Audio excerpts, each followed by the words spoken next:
구멍난 벼루 앞부분 이야기. 해남의 초이선사에게 학문을 배우던 젊은 허련은 추사 선생에게 그림을 배우려고 한양으로 찾아간다. 그러나 한양의 월성위궁 추사 선생의 집에서 만난 추사 선생은 허련의 그림을 보고 견문이 부족하다고 혹평한다. 허련은 당황스럽고 부끄러웠지만 계속 사랑채에 머물며 청나라에서 온 서적들을 보고 견문을 넓힌다. 그러던 어느 날 추사 선생의 문화생들이 허련의 그림을 칭찬하면서 허련을 추사 선생의 제자라고 칭하자 추사 선생은 누가 자신이 제자냐며 호통친다. 허련은 포기하지 않고 추사 선생을 다시 찾아가 제자로 받아달라고 간곡하게 부탁한다. 다음 날 이른 아침 허련은 사랑채 마당을 쓸어놓고 우물로 갔다. 하루의 첫 물을 길어 연적을 채워놓고 아침차를 우렸다. 이른 아침의 서재가 차향으로 은은해졌다. 추사 선생은 무심한 척 허련히 우려놓은 차를 마셨다. 어르신 옆에서 붓의 세상을 열어보고 싶습니다. 붓의 세상? 허련은 벌떡 일어나 큰절을 올렸다. 추사 선생은 미간에 주름을 세우고 허련을 바라보았다. 저는 해남을 떠나올 때 스승님을 찾았습니다. 초이선사의 편지 내용이 어떤 것이었든 이제 상관이 없습니다. 어르신께서 제 그림의 부족함을 일깨워 주셨으니 그것을 채우는 것도 어르신께로부터 배우고 싶습니다. 추사 선생은 못마땅한 표정으로 허련을 쏘아보았다. 애당초 흔쾌한 대답을 기대하지 않은 터였다. 허련은 개의치 않고 고개를 깊숙이 숙였다. 추사 선생이 심드렁하게 말했다. 그러시게 자네는 자네의 스승을 찾게 나는 내 제자를 찾을 터이니. 대단히 아리송한 말이었다. 짧게 흘린 웃음소리도 아리송하긴 마찬가지였다. 제자를 찾겠다는 말이 제자가 될 만한지 두고 보겠다는 뜻인지 자네는 내가 찾는 제자가 아니라는 뜻인지 허련은 무슨 뜻인지 묻지 못했다. 답이 더 두려웠다. 한 잔 더 주게. 추사 선생이 차를 청했다. 순간 허련은 앞쪽이 답일 가능성이 더 크다고 생각하며 얼른 차차를 채웠다. 그렇게 하기로 마음먹었다. 추사 선생의 말이 그만 떠나게만 아니면 된 거 아닌가? 허련도 차 한 잔을 따라 마셨다. 향긋한 차가 매끄럽게 목구멍을 타고 흘러내렸다. 꼭 어르신이 제자가 될 것입니다. 중략. 허련은 월성위궁을 떠날 생각은 완전히 접고 아예 추사 선생의 자잘한 시중을 맡아 했다. 새벽에 일어나 마당을 쓸고 서재를 활짝 열어 신선한 공기를 넣었다. 그러면 허련의 새 하루도 시작되었다. 사랑채를 청소하고 추사 선생의 붓을 씻어 말리고 먹을 갈았다. 얼마 안 가서 하인이 아예 허련에게 일을 미루어 버렸다. 추사 선생도 언제부턴가 허련이 월성미궁에 머무는 걸 당연하게 여겼다. 추사 선생의 독서량과 연습량은 실로 엄청났다. 부지런하고 열성적인 것으로는 누구에게 뒤져본 적이 없던 허련이었지만 잠깐의 시간도 허투루 쓰지 않는 추사 선생의 근면함에는 혀를 내둘렀다. 추사 선생은 획 하나, 글자 하나를 수십 번, 수백 번 연습하는 연습벌레였다. 누구나 알아주는 대가가 되고서도 끊임없이 묻명필들이 서체를 감상하고 연구하며 자기만이 서체를 만들어 나갔다. 스승의 문 안에는 배울 게 많았다. 허련은 우러르는 마음이 절로 생겼다. 추사 선생은 무심한 듯이 책이나 화첩을 허련에게 주기도 했다. 허련은 그것을 황송하게 받아 꼼꼼히 읽고 살폈다. 그러면 그것이 그때 자신에게 꼭 필요한 것임을 알 수 있었다. 그러나 그뿐 추사 선생은 손님 누구에게도 허련을 제자라고 소개하지는 않았다. 허련은 혼자 있는 시간은 한 시각도 아껴서 책을 읽고 화첩을 보고 그림을 그렸다. 여러 날 공들여 바위 틈에 자라난 나무를 그렸는데 꽤 마음이 들었다. 마당에서 종이를 들고 그림을 말리고 있는데 뒤에서 추사 선생의 목소리가 들렸다. 그 나무는 자네의 나무인가? 예? 자네의 정신이 거기 있는가? 나무와 바위 말고 뭐가 있는가? 뭐가 있나라니? 허련이 미처 질문의 뜻을 생각하기도 전에 추사 선생은 돌아서 가버렸다.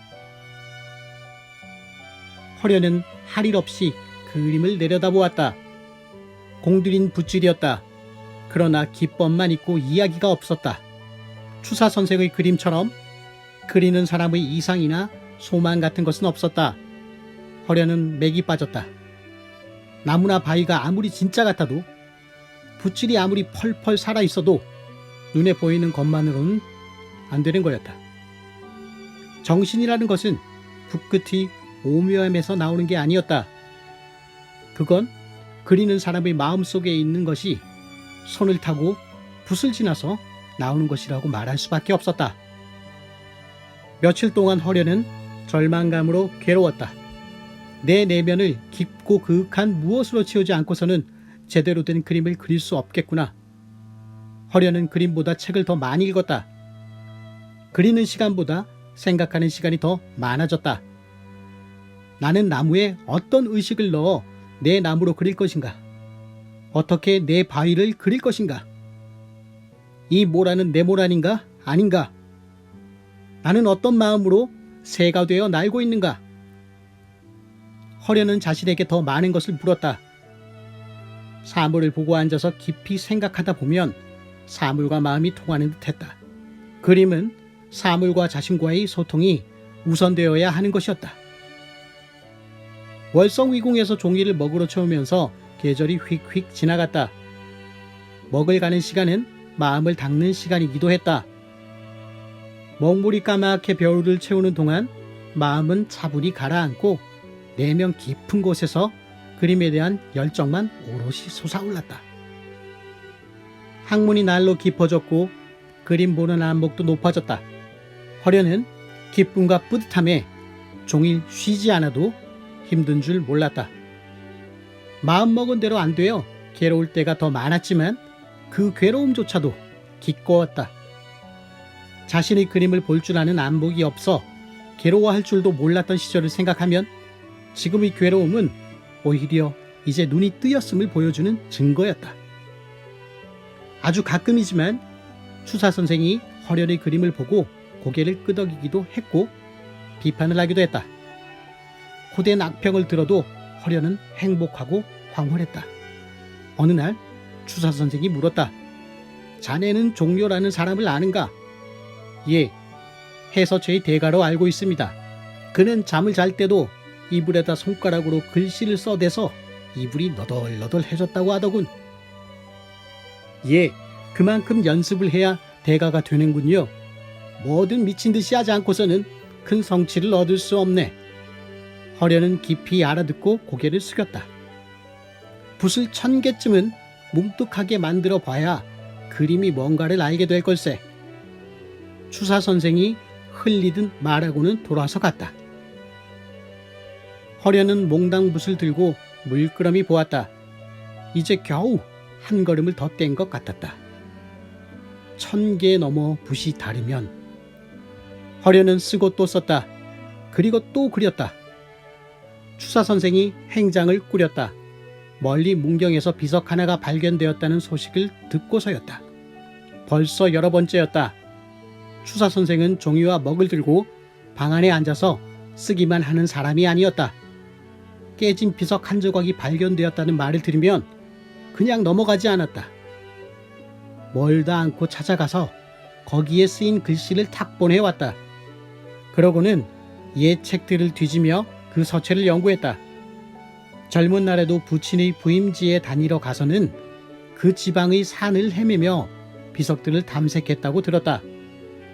비석에는 수백 년 전의 다양한 서체가 쓰여 있기 때문이었다. 서둘러 떠나는 추사 선생의 발걸음이 청년의 발걸음보다 힘차고 가벼웠다. 기대감으로 환하게 빛나는 얼굴 표정 또한 청년 이상이었다. 이번엔 또 어떤 걸 찾아오실까? 돌아오면 아마 또 며칠간 서재에 틀어박혀 나오지 않을 게 분명했다. 허련은 추사 선생이 없는 동안 서재에서 추사 선생의 글씨와 그림들을 다시 살폈다. 전에는 안 보이던 게 보였다. 추사 선생은 풍경을 그려도 단순히 실제 모습을 그리는 게 아니었다. 마음속에 꿈꾸는 이상과 의지, 세상에 대한 생각들을 그림에 담아냈다. 성근 나무숲 아래 띠플로 지붕을 엮은 고족한 정자와 조용히 흐르는 강물을 그리고 그 뒤로 먼 산을 은은하게 그리면 놀랍게도 그 속에서 세상을 떠나 자연 속에 묻혀 살고자 하는 선비의 소망이 읽혔다. 낮은 언덕에 몇 그루의 고목과 그 옆에 허물어질 듯 서 있는 작은 집을 보고 있으면 세속이 한없이 작아지고 우주의 섭리가 온 세상에 내려와 앉은 듯했다. 그림을 그렸는데 시가 읽히고 글씨를 썼는데 세상이 그려졌다. 어느 획에서, 어느 나무 잎에서, 아니면 어느 산자락에서 그게 나오는지 알 수가 없었다. 붓질이 산자락을 흐르며 힘을 더 주고 덜 준 흔적만으로도 뭔가 이야기를 하고 있었다. 허련은 단식을 했다. 허련은 화첩에서 배운 필법을 바탕으로 연구와 실험을 해가며 나름의 붓질법을 만들어 나갔다. 수십 개의 붓이 뭉툭해졌다. 점차 허련만의 그림이 나왔다. 날로 부드러워지는 봄산을 그리느라 열중해 있는데 문득 뒤에서 인기척이 들렸다. 고개를 드니 추사 선생이었다. 허련이 일어나려 하자 추사 선생이 말렸다. 그냥 계속하게. 허련은 진하게 간 먹을 마른 붓에 듬뿍 찍어 종이에 닿을 듯 말 듯 가볍게 긋다가 슬쩍 눌러 긋다가 하며 산의 능선을 표현했다. 바위는 짙고 마른 먹으로 그려 거칠고 투박한 느낌을 물씬 냈다. 나무 껍질 또한 물기 없는 붓으로 건조하게 찍어 까끌까끌한 질감을 살렸다. 추사 선생이 신음을 내뱉었다. 허련히 돌아보니 추사 선생이 체면도 있고 옆에 쪼그리고 앉아 그림을 뚫어지게 보고 있었다. 입술 사이로 탄식이 새어나왔다. 건조하기는 마치 가을바람과 같고 부드럽고 윤택하기는 마치 봄비와 같구나. 줄기는 힘이 있고 잎은 생명력이 넘쳐. 허련은 추사 선생의 칭찬에 으쓱했다. 먹이 몹시 진하구나. 예, 물기 없는 마른 붓을 썼습니다. 진한 먹의 마른 붓이라 뚜렷하면서도 깊은 분위기를 내는구나. 달을 그리거나 경계를 표현할 때에도 이런 붓질을 사용합니다. 이런 붓질법을 어디서 배웠느냐? 그냥 제가 본 느낌들을 표현해내기 위해서 이렇게 저렇게 해보다가. 추사 선생의 눈이 살짝 커졌다. 계속해 보아라. 허련히 붓을 들어 이번엔 잎 달린 작은 나무를 몇 그루를 그렸다. 추사 선생이 고개를 끄덕이더니 붓을 들었다. 허련히 종이 한 장을 깔아 사방을 눌러 추사 선생이 그릴 수 있도록 마련했다. 추사 선생은 먹을 찍어 조심조심 붓질을 냈다. 힘 조절에 신경 쓰느라 손등에 핏줄이 섰다. 추사 선생은 수없이 내리그어 종이 한 장을 다 채웠다. 허련히 다시 새 종이를 깔았다. 추사 선생이 이번엔 가로로 선을 그었다. 가는 선, 굵은 선을 번갈아 그리다가 사선으로 짧은 선들을 무수히 그었다. 둥근 선으로 한 장을 또 채웠다. 추사 선생이 돌아보며 싱긋 웃었다. 이게 바로 초묵법이로구나. 초묵법이요? 마르고 건조한데 윤기가 있어 보이는 붓질. 오랫동안 풀지 못한 것을 오늘 자네한테 배우는구나. 추사 선생의 얼굴에 환희가 차올랐다.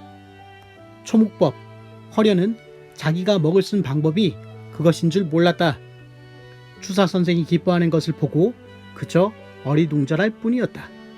그 뒤로 추사 선생은 산수화를 그릴 때에 이런 붓질법을 즐겨 사용했다.